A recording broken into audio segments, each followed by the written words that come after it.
ஆண்டவராக இயேசு கிறிஸ்துவின் இனிய நாமம் மகிமைப்படுவதாக. தினம் ஒரு வார்த்தை என்ற தியானத்திற்கு உங்களை வரவேற்கிறேன்.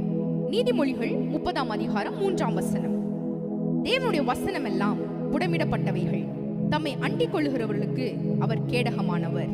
ஆம் பிரியமானவர்களே, கர்த்தருடைய வசனம் அதன் மேன்மை மகத்துவத்தை குறித்து மறுபடியுமாக சொல்லுகிறது.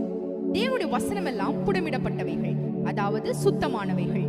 மேலும் சங்கீதம் 12ஆம் அதிகாரம் 6ஆம் வசனத்தில் கர்த்தருடைய சொற்கள் மண்குகையில் 7 தரம் உருக்கி புடமிடப்பட்ட வெள்ளி கொப்பான சுத்த சொற்களாயிருக்கிறது. தேவனுடைய வார்த்தைகளில் குறை ஒன்றும் இல்லை.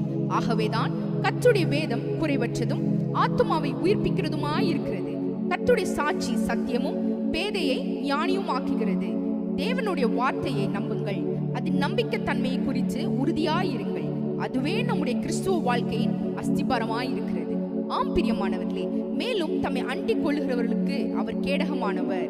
கேடகம் எதிராளி எய்யும்படியான அம்பு மற்றும் தாக்கும் ஆயுதங்களுக்கு நம்மை பாதுகாக்க உதவுகிறது. தேவன் நம்முடைய வாழ்க்கையில் நம்முடைய சத்ருவின் எல்லா தாக்கங்களுக்கும் நம்மை பாதுகாக்கிறார்.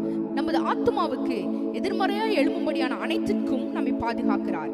தேவன் ஆபிரகாமுக்கு சொன்னார், நீ பயப்படாதே, நான் உனக்கு கேடகமும் உனக்கு மகா பெரிய பலனுமாய் இருக்கிறேன் என்று சொல்லி ஆதியாகமம் 15ஆம் அதிகாரம் 1ஆம் வசனத்தில் நாம் வாசிக்கலாம். தேவன் இவ்விதம் சொன்னது ஆபிரகாமுக்கு எவ்வளவு பெரிய நம்பிக்கை கொடுத்திருக்கும் பாருங்கள்.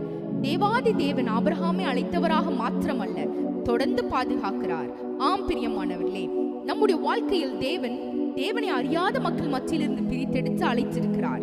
தேவன் நமக்கு கேடகமாய் இருக்கிறார் என்று சொல்லுங்கள். உனக்கு சகாயம் செய்யும் கேடகமும் உனக்கு மகிமை பொருந்திய பட்டயமும் அவரே என்று சொல்லி உபாகமம் 33ஆம் அதிகாரம் 29ஆம் வசனத்தில் நாம் வாசிக்கலாம். இந்த கேடகம் நமக்கு இருக்கும் பொழுது எந்த எதிரியும் நம்மை தாக்க முடியாது. இன்றைய நாள் உங்களுக்கு ஆசீர்வாதமான நாளாக இருப்பதாக. ஆமென்.